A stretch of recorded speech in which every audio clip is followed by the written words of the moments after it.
The space race.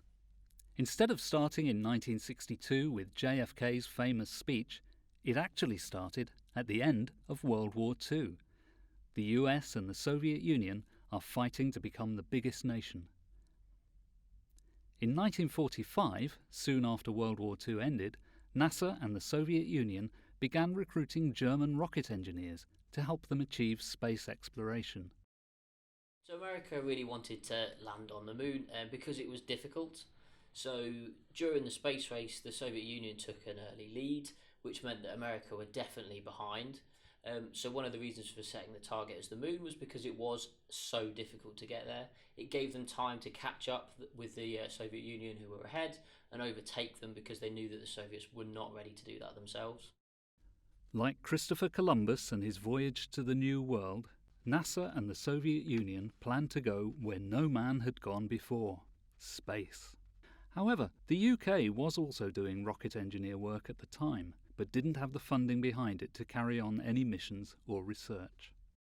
The Apollo astronauts day to day, they were always very, very busy. There was a lot to do, but it wasn't always the most comfortable experience. The food that they ate was normally had to be rehydrated. It wasn't always the most flavoursome. It was more to do with keeping them alive and making sure they had the right calorie intake. But one of the main things that people always want to know about is going to the toilet in space, and this was quite an unpleasant experience throughout the Apollo missions. So Walt Cunningham on Apollo 7 often talks about the fact that it was about a 45-minute experience. So you had to float down underneath the seats, away from your other crew members for a bit of privacy, and in the microgravity climate of space, it's very difficult to go to the toilet, and they pretty much just had bags. That's all they had to use. During the Cold War, the leaders of both countries were JFK and Leonid Brezhnev. Each devised a plan to get a man on the moon. This has never been done before. To see live an event on the TV of that magnitude was just awesome. We've never experienced anything like that before. We understand what was going on, but to actually see it live and to see first foot being put on the moon, it was just unbelievable. We could hardly believe what we were seeing on the TV. Apollo 11, the crew was Neil Armstrong, Buzz Aldrin, and of course the person that people often forget is Mike Collins, who stayed behind in the command module orbiting the moon whilst Neil Armstrong and Buzz Aldrin went down to the surface.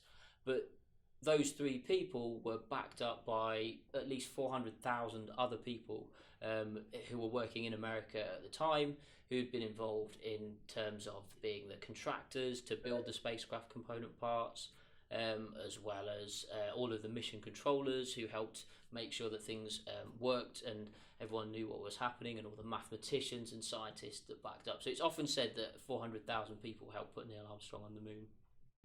The Apollo 11 mission would not have been possible without the flight directors in mission control, the Capcom that talked to the astronauts during the mission, all of the engineers that were monitoring the signals, the doctors, the trainers, people like Margaret Hamilton, who wrote the software code for the Apollo spaceship.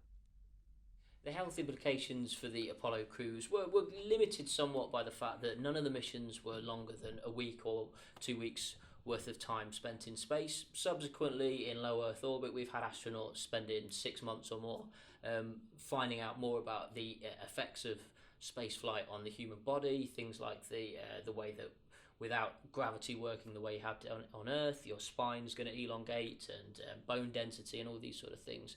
For the Apollo crews, surviving in space for a much shorter period of time, there was a greater exposure to radiation. They had to go through the Van Allen belts, but they wore things like dosimeters, which would tell them how much radiation they'd actually been exposed to, and it was not too much compared to what, say, somebody working in a nuclear power plant might be exposed to over the course of a year. So there were no major health problems for the Apollo crews.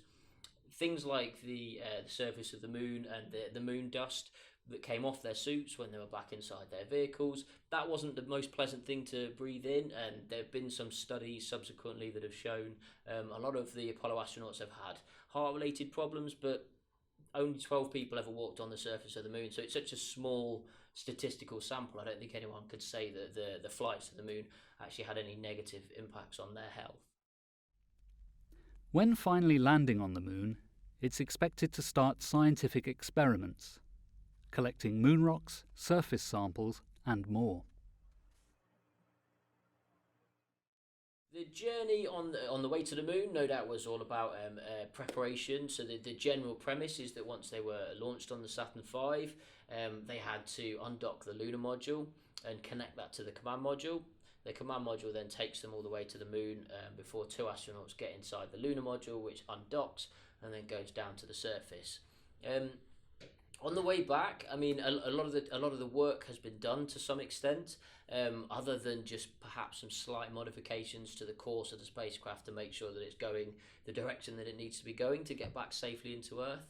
It's a very important thing that everything is lined up correctly. The last thing you want to do is to skip off the surface of the atmosphere and go out into space, because then that would be a big problem for the crews. And also you need to come in at the right angle so that the atmosphere can slow you down, something that's called atmospheric braking.